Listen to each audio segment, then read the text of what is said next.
সীতাকে দেখার জন্য রাম ছিল, কিন্তু যখন সীতা হরণ হয়েছিল তখন কিন্তু কেউ ছিল না। দ্রৌপদীর 5 পাণ্ডব ছিল স্বামী, কিন্তু যখন দ্রৌপদীর বস্ত্রহরণ হয়েছিল তখন কিন্তু তারা কেউ ছিল না। দশরথের 5 পুত্র ছিল, যখন রাজা দশরথ প্রাণত্যাগ করেছিলেন তখন কিন্তু কেউ ছিল না। রাবণ বিরাট বড় শক্তিশালী যোদ্ধা ছিলেন, কিন্তু যখন লঙ্কা জ্বলেছিল তখন কিন্তু কেউ ছিল না।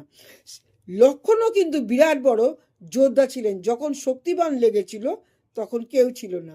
শ্রীকৃষ্ণ ছিলেন সুদর্শন চক্রধারী, কিন্তু যখন তার পায়ে তীর লেগেছিল তখন কিন্তু কেউ ছিল না। যুদ্ধক্ষেত্রে তীরবিদ্ধ হয়ে যখন ভীষ্ম পড়েছিলেন, ভীষ্মদেব যখন পড়েছিলেন তখনও কিন্তু কেউ ছিল না। অভিমন্যু ছিল রাজার সন্তান বলতে গেলে, তখন সেই রাজদুলারি বলতে গেলে সে যখন চক্রবহুতে ফেসেছিল তখনও কিন্তু কেউ ছিল না।